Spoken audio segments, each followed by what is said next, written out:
Hi, I'm Chris Habben, President of AAMFT, and I hope that this video message finds you well.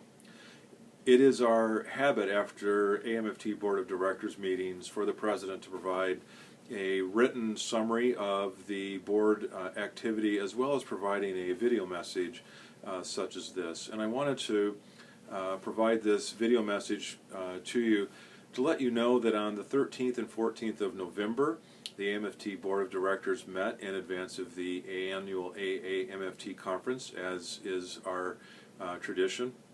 And this board meeting had a number of events in it, like every other board meeting, a rather sizable consent agenda that had a number of reports from the different components of the association, things like the Chief Executive Officer report, financial information, updates about the Component Evaluation Committee, governance policies, updates, and so on. There were, in my opinion, some really significant decisions, though, that came out of this particular board meeting that I think are going to have long-range, lasting impact on the association. The first of which is the board approved a statement regarding AAMFT's official statement in support of licensure portability as an effort to make that a priority about what licensure boards should do relative to making the licensure, the MFT license, far more portable. There were as well, I think, two significant conversations that we had. The first is related to the work of the Diversity and Inclusion Steering Committee that had met all year long, charged to develop a definition of diversity and inclusion for our association and to make policy recommendations to eliminate barriers relative to diversity, inclusion, equity, and so on in the association. And after a year-long effort on their part, the DISC provided a statement regarding diversity and inclusion that was approved by the AAMFT Board of Directors and something that will be rolling out to membership in 2019.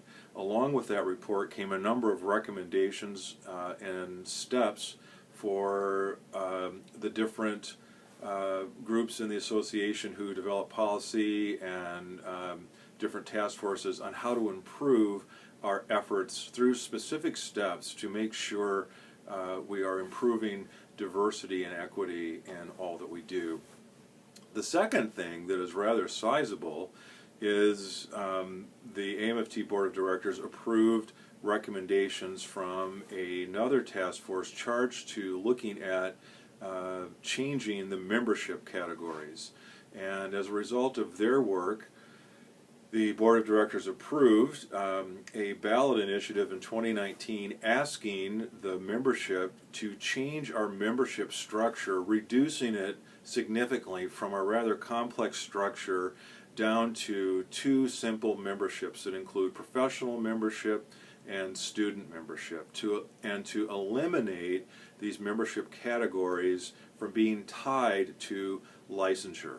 And there's some things that go along with that, such as a recommendation to include students with the right now to vote. This work really, I think, is going to be significant in many ways.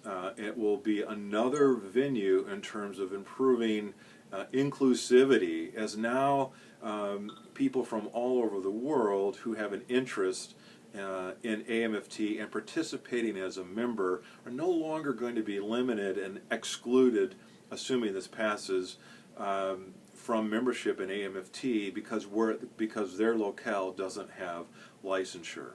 This is also going to streamline a lot of things related to our membership categories, and I think this is going to have a significant long-range effect on our association. I have to say, this is my last video report as president of AAMFT, and I just was recognizing the other day, thinking about my time, that as president and another opportunity I had to serve on the board a couple of years prior to my term, I've really been able to be part of AAMFT's board for 8 years in this particular decade in which we live. And there have been a number of incredibly significant changes that have occurred in that particular time. I've been pretty honored to be a part of them. And I have to say, a number of the things that were exciting that happened in my own term came from the work of others who had come before me. I'm thinking of my own immediate predecessors, Michael Chafin and Marvarine Oliver, who who initially, right out of the bat with their work, worked hard to create a board culture and relationship with staff that would absolutely maximize the function of our association. And they did a lot of other really critical things made decisions that are really impacting in a very positive way our association today. Michael Chafin, for example, was very involved during his time of leadership in inviting the board to really move into some planned deficit spending to allow staff to do a lot of things relative to infrastructure of the association, which now, during my term, has led to a great number of growing dividends and added revenue streams. Those were critical decisions that are paying off now. Marvarine Oliver, along with CEO Tracy Todd, really began an intentional effort to really change our diplomatic relations with other family therapy associations, and spent time cultivating relationships and using their responsibilities and roles as ambassadors of the association to better our relationships with the American Family Therapy Association, the European Family Therapy Association, the International Family Therapy Association, the Asian Academy of Family Therapy. And during my term, I had an opportunity to participate in continuing that work, and it has begun to pay, again, dividends in terms of opportunities for the association in international matters and just greater connection with those around the globe who are doing things similar and in line with our own mission and responsibility to what we're doing. And I just have to give a great deal of credit to their work and the work of others before them who have really led to a number of things that have been meaningful during my own time. I had an opportunity to be a part of effort that was done to eliminate barriers of membership for our Canadian members. And that type of work came out of some initial work that was begun by President Oliver and a task force that she led looking at international membership. And we've done some other things too to try to improve the way the association functions, such as a pilot process that we've begun this year to see if we can't find ways within our structure to increase the number of completed nominations to really make our elections process more rich and robust for the Elections Council. I've also been part of this association that was a benefit of the work of others when we got to witness the bylaws change that happened recently that ended this two-tiered membership system that we had before. And already there are a thriving emergence of topical interest networks, and geographical interest networks are doing new and exciting things in different places, and that's a fruition of the work from others that have gone before me. We continue to have an association that has a very strong financial situation. For years we've had a clean slate of audits. We're sitting soundly in a place with good, solid fiscal positioning that's going to enable us as we move into 2020s and beyond to do some exciting things.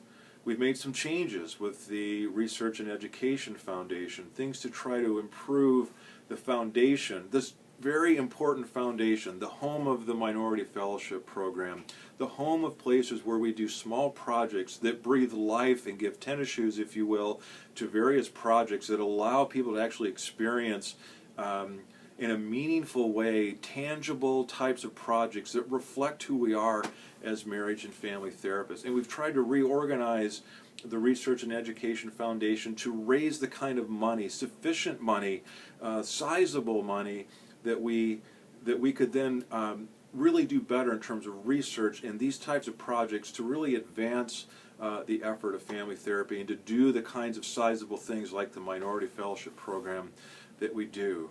And we've tried to rearrange that structure this year so we can better position ourselves for that to do that. I have to be honest, our membership support of the foundation has been incredibly disappointing. And this is a place I think we really need to make some changes in the future, because the foundation really is a place of very important and critical long-range opportunity for the advancement of our association. And I hope we can find a way to help membership better understand just how important this foundation is for what we're trying to do and what we're trying to express in the world in which we live. I have to say too, as I'm leaving, you know, by metaphor, my wife grew up in Columbus, Ohio, and so she is a strong Ohio State Buckeye, and the Ohio State Buckeyes claim to have the best damn band in the land. Metaphorically speaking, I'd like to borrow from their slogan and say that we are fortunate beyond measure to have the best damn staff in association management. We are so fortunate to have a group of people that are endeavoring constantly to improve their own training in terms of association management. It is fantastic, the type of quality and effort and endeavors and passion that we have with over 40 people that are endeavoring to try to make our association better. And I just want to say an absolute thank you to them for the length and width and breadth and height of the work that they are doing.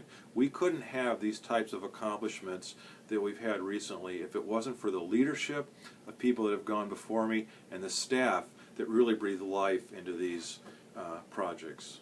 So in the end, I'd have to say our association is in a strong position. There are a number of things that we have to keep moving forward with to advance our goal. We're getting better at moving out of a managerial type of association structure and developing even beyond strategic thinking to being generative and proactive and innovative in what we're doing. And it's been an honor and a privilege for me to be able to serve as president for the last 2 years. I have to say the word privilege has changed in such a powerful and meaningful way for me during my 2 years here from when I began. It's always been meaningful.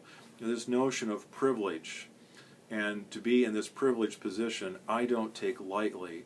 With privilege comes responsibility, and I absolutely hope that in reflection of my own 2 years here, that my 2 years will prove to be a time where I've been responsible in care of the association. I want to thank membership just for the opportunity to serve in this particular role. It's been incredibly meaningful. We have a fantastic association, and I am so excited about the leaders that are coming behind me as President and President-elect Tim Dwyer and Shelley Hansen and other new members of the board association. We are well positioned to continue to enjoy a fair measure of success. Thank you again, and it's been a pleasure serving you in this particular capacity.